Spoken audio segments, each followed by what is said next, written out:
कभी कभी जिंदगी में एक फोन कॉल सब कुछ बदल देता है। मेरी बहू का फोन बजा और कॉल करने वाला वो था जिसे हम सब मरा हुआ समझ चुके थे। अंत तक सुनिए, क्योंकि इस कहानी का सच लोगों के दिल तक जाएगा। मेरी बहू सादगी वाली मीठे स्वभाव की, कभी शिकायत नहीं करती थी। शादी के 2 साल हो चुके थे और हम सब उसे अपनी बेटी जैसा मानते थे। लेकिन पिछले कुछ महीनों से वो कुछ ज्यादा ही चुप सी रहने लगी थी। हम समझे थकान होगी, घर दफ्तर का तनाव होगा। एक शाम चाय पीते हुए अचानक उसका फोन बजा।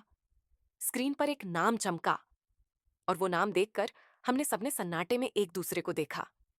उस नंबर से तो हमने सोचा भी नहीं था कभी कॉल आएगा, क्योंकि वो शख्स तो 6 साल पहले इस दुनिया में नहीं रहा था। बहू के हाथ कांप रहे थे, धड़कन तेज, जैसे कोई बहुत बड़ा राज खुलने वाला हो। मैंने धीरे से पूछा, कौन है? वो आंसू रोकते हुए बोली, पापा, ये ये मेरे पापा का नंबर है। हम सब स्तब्ध। उसके पिता तो सालों पहले गुजर चुके थे, तो फिर ये कॉल कैसे?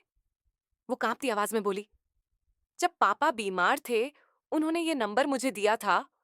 और कहा था, जब भी कभी दिल टूटे, अकेली महसूस करो या लगे कि कोई नहीं समझ रहा, इस नंबर पर कॉल कर लेना। ये कोई फोन नंबर नहीं, ये मेरे पापा का भावनाओं का सहारा है। मैं इस नंबर पर कॉल नहीं करती, बस इसे देखकर लगता है कि पापा अभी भी यहीं हैं, मेरे साथ।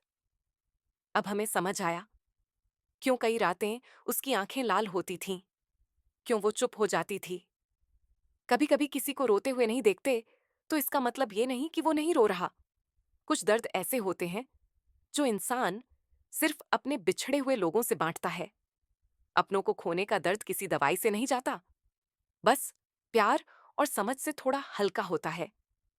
किसी को कभी मत कहो, भूल जाओ, आगे बढ़ो। कभी कभी आगे बढ़ना यादों को दिल में रखकर होता है, ना कि मिटाकर। अगर आपके परिवार में भी कोई चुप चुप रहता है तो बस एक बार पूछिए, तुम ठीक हो? कभी कभी ये 4 शब्द किसी की टूटती जिंदगी संभाल देते हैं। और अगर ये कहानी दिल तक पहुंची हो तो शेयर कर दीजिए। शायद किसी अकेले दिल को थोड़ा सहारा मिल। सब्सक्राइब करें ऐसी ही दिल छू लेने वाली कहानियों के लिए।